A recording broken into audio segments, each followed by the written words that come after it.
Waalaikumsalam. Pada kesempatan hari ini saya akan melaksanakan juga sebagai calon guru penggerak angkatan 9 pada demonstrasi kontekstual modul 1.1, yaitu pengambilan keputusan berdasarkan nilai kebajikan pemimpin pembelajaran. Jadi pada kesempatan kali ini kami diminta untuk mewawancarai 2 atau 3 kepala sekolah tentang dilema etika atau kasus-kasus yang ada di sekolahan yang sekiranya dapat kami analisis. Jadi sebelumnya sebagai informasi bahwa di dalam pengambilan nilai-nilai keputusan itu ada 2 Pak, ada dilema etika dan rujukan moral. Jadi dilema etika itu adalah benar lawan benar.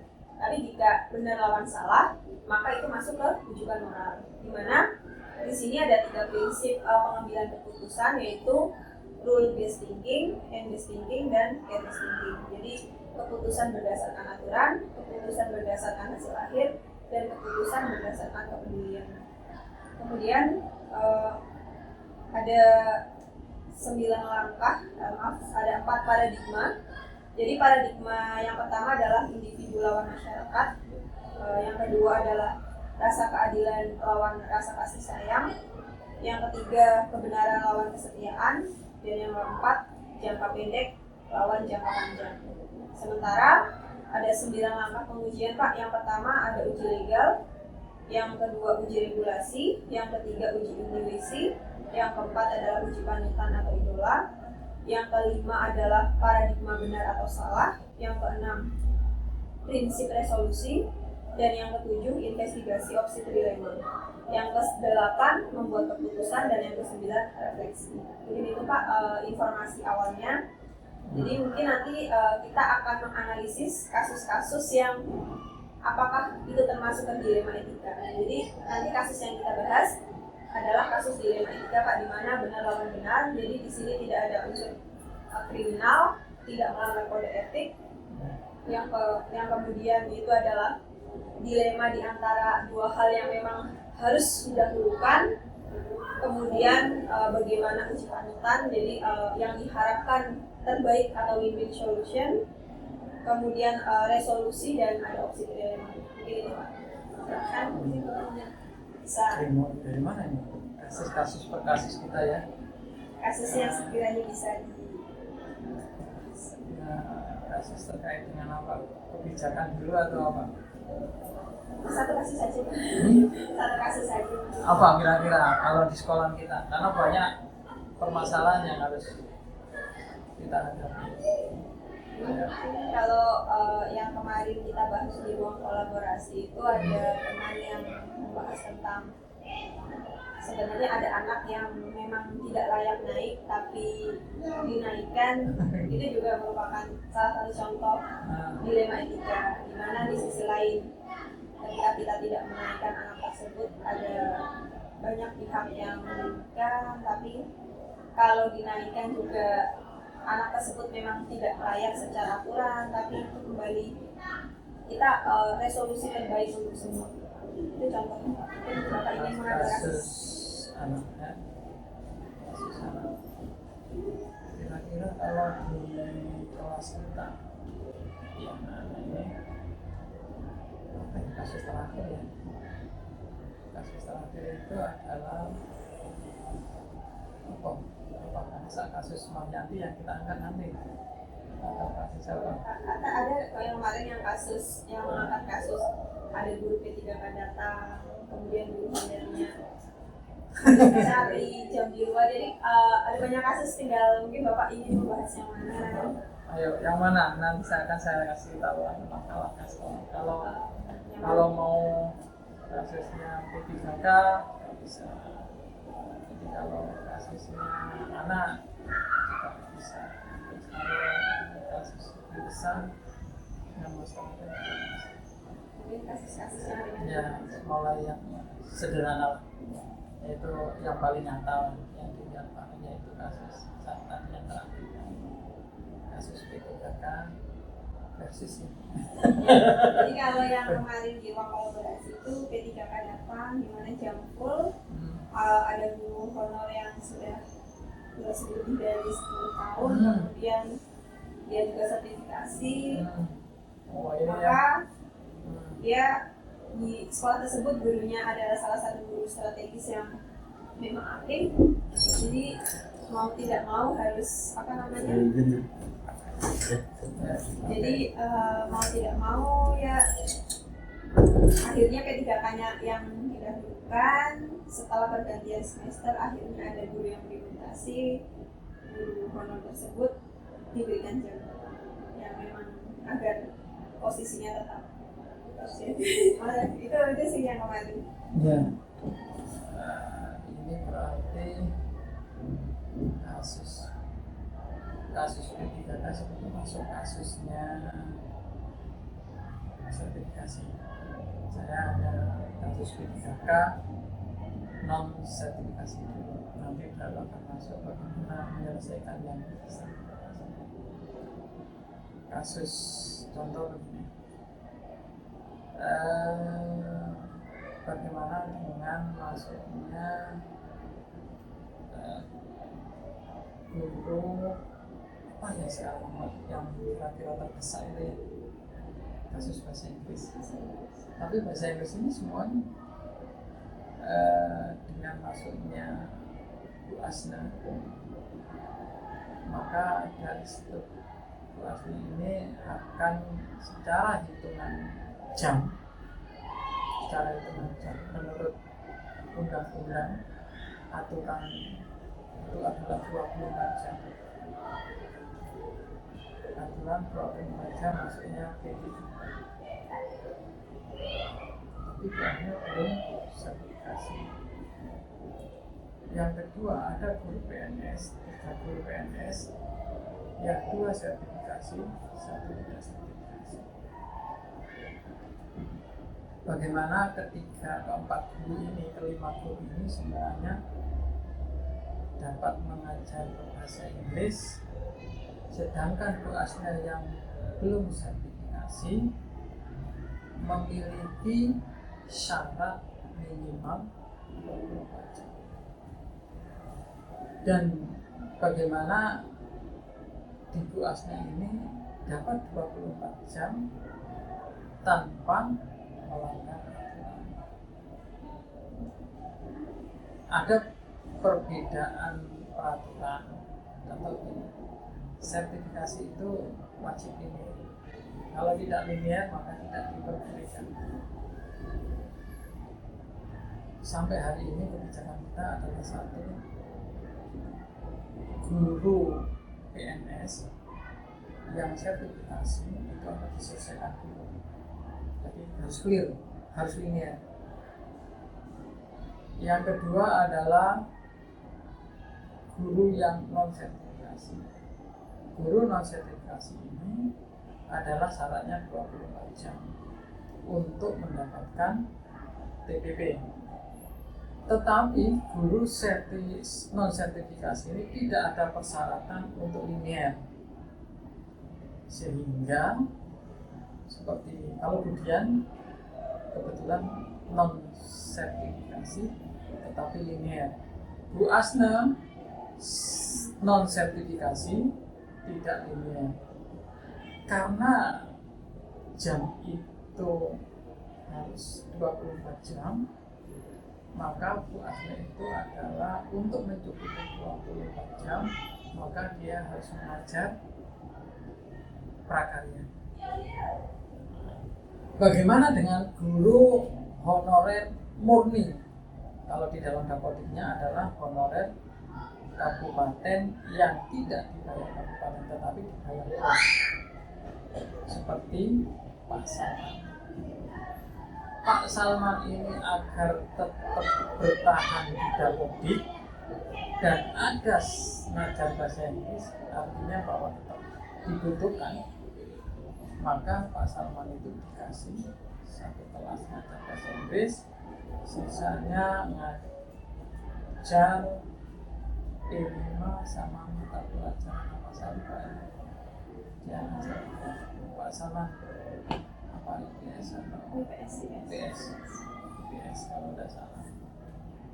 Ini juga itu kebijakan sekolah, sehingga namanya tetap Dapodik pengabdiannya ada,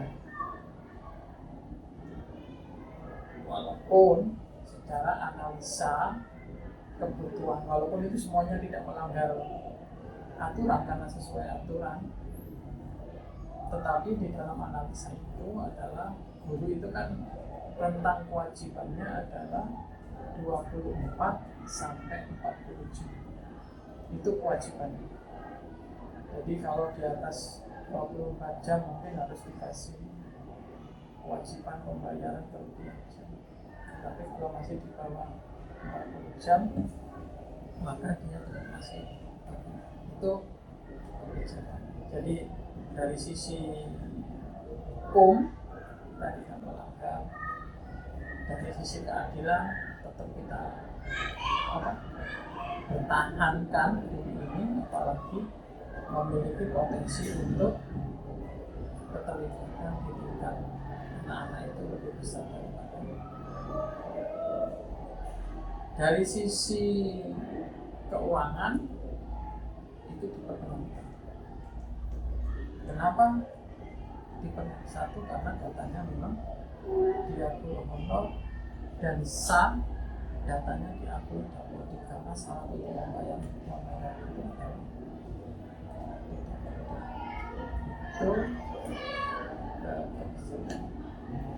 bersama. Jadi dari kasus tersebut mungkin saya akan mengkaitkannya dengan tugas saya ya Pak ya. Jadi kalau berdasarkan prinsipnya berarti prinsip yang Bapak ambil adalah prinsip rule based atau berdasarkan aturan ya. Ya, aturan dan nanti yang paling berat kalau ditimbang dibandingkan hasil akhir atau kemudian rule based atau keputusan berdasarkan cara berpikir berdasarkan aturan. Kemudian berdasarkan paradigma, Bapak mengambil rasa keadilan lawan rasa kasihan. Jadi keadilan untuk kelima guru, 4 guru, 3 guru PNS, 1 guru P3K, dan 1 guru honorer tingkat kabupaten. Bagaimana membagi jam tersebut bisa menguntungkan kelima orang tersebut. Kemudian berdasarkan 9 langkah pengambilan keputusan dari segi uji legal, Bapak tidak ada pelanggaran hukum, tidak ada melawan hukum atau kriminal atau sanksi pidana. Kemudian berdasarkan uji regulasi, Bapak tidak melanggar kode etik karena semua guru mendapatkan jam bahasa Inggris dengan porsi yang memang dipertimbangkan agar semuanya bisa win-win solution. Kemudian untuk uji intuisi, mungkin ada rasa tidak nyaman karena yang seharusnya mungkin ada bahasa Inggris yaitu terjadi pada Bu Asna, beliau tetap mengajar bahasa Inggris dengan jam yang tidak penuh 24 jam tapi mengajar prakarya. Begitu juga dengan Pak Salman, di mana dia tetap mengajar bahasa Inggris agar beda kodenya tetap hijau, kemudian mengajar IPS dan P5 agar kesejahteraannya tetap terjaga. Kemudian dari paradigma benar atau salah, maka keputusan yang Bapak ambil termasuk keputusan yang benar karena memang tidak ada pihak yang dirugikan. Kemudian untuk prinsip resolusi, prinsip tersebut juga benar karena guru-guru yang sudah sertifikasi tidak perlu mengambil jam di luar SMP Negeri 1 Tanjung sehingga beliau tetap bisa fokus mengajar dan mempertahankan kualitas pembelajarannya. Kemudian dari investigasi opsi trilema, opsinya tadi apakah gurunya semua diberikan jam bahasa Inggris. Opsi yang kedua adalah bahasa Inggris plus prakarya dan IPS, atau opsi ketiga mungkin ada yang dikasih ya Pak ya, tapi Bapak memilih opsi yang kedua yaitu mengajar bahasa Inggris dan ada yang mengajar prakarya dan IPS. Kemudian Bapak berani mengambil keputusan, keputusannya yaitu guru tersebut diberikan jam yang membuat guru tersebut bisa bertahan dengan kualitas belajarnya tanpa mempengaruhi kinerja yang lain. Kemudian untuk refleksi, bisa disampaikan Pak refleksi dari keputusan tersebut Pak? Jadi artinya begini, bahwa ketika kita mengambil sebuah keputusan, maka kita akan satu memang kesatuan. Yang kedua, undangan ke depan dunia. untuk gurunya. Yang ketiga dari Lanjut dulu. dari keputusan itu tidak ada yang terluka. Oke, Pak. Sebenarnya saya terima kasih Pak atas kesediaan Bapak dalam memberikan studi kasus kepada kami. Kami ucapkan terima kasih. Kami diberikan kesempatan untuk menganalisis keputusan-keputusan yang Bapak ambil di SMP Negeri 1 Tanjung. Mungkin akhir kata jika ada kesalahan, maka saya mohon maaf yang seterusnya. Semoga Bapak bisa melanjutkan kepemimpinan dengan pengambilan nilai-nilai keputusan yang berdasarkan nilai kebajikan dengan lebih baik lagi. Salam.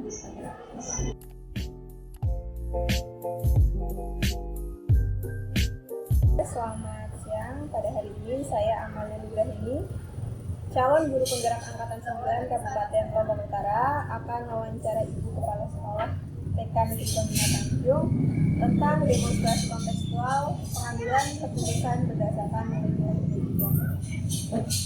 Jadi saya mendapatkan tugas Ibu dari guru penggerak bahwasanya bagaimana Ibu dalam mengambil keputusan di dalam sekolah atau sebagai pemimpin pembelajaran.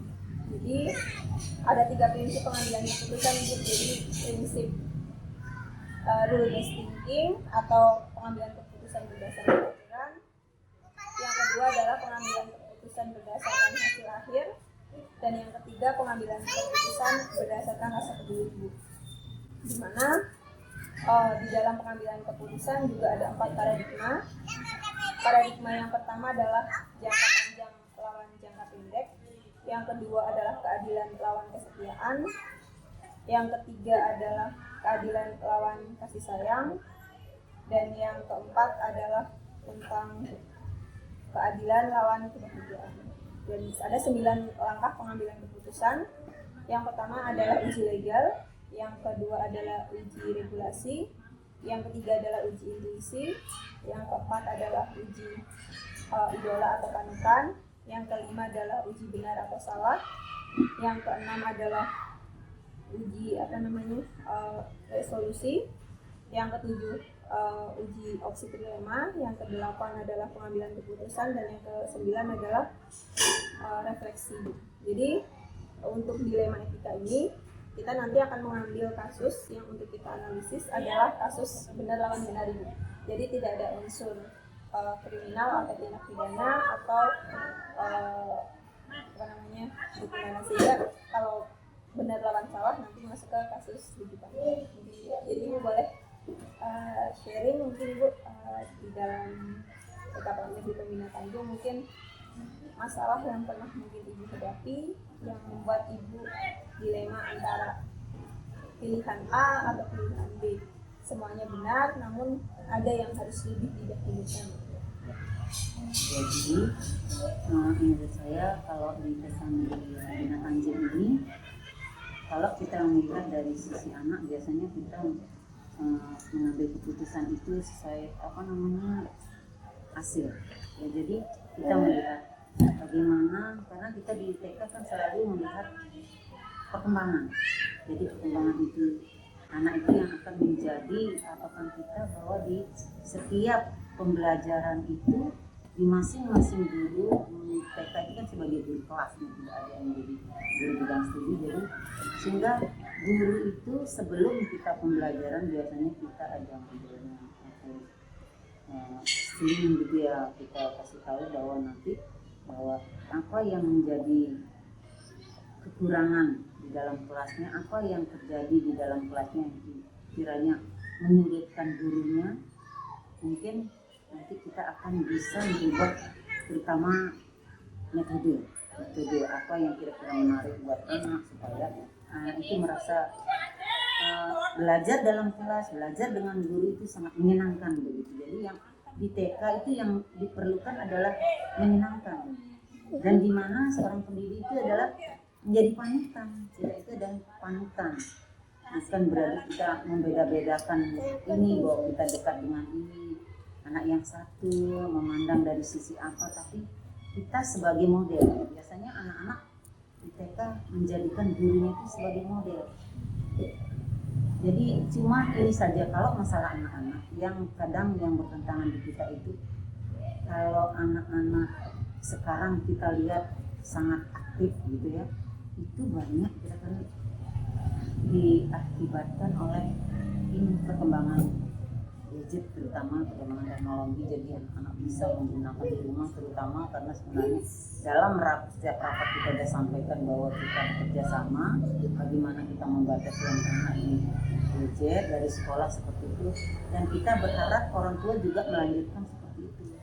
Tapi kadang-kadang orang tua menginginkan anak itu tenang, jadi orang tua tidak repot selalu menenangkan dia dengan apa yang dia mau, tapi sebenarnya itu tidak membawa dampak positif buat anak. Jadi itu yang kadang-kadang kita dengan sekolah, orang tua dengan sekolah, kadang-kadang di sekolah ya bisa kita arahkan tidak terjadi, tapi nanti di rumah itu sudah lepas. Jadi kita lihat sekarang perkembangan anak itu sudah dari tindakan apa itu banyak kiranya dari mencontoh dari apa yang dia lihat biasanya.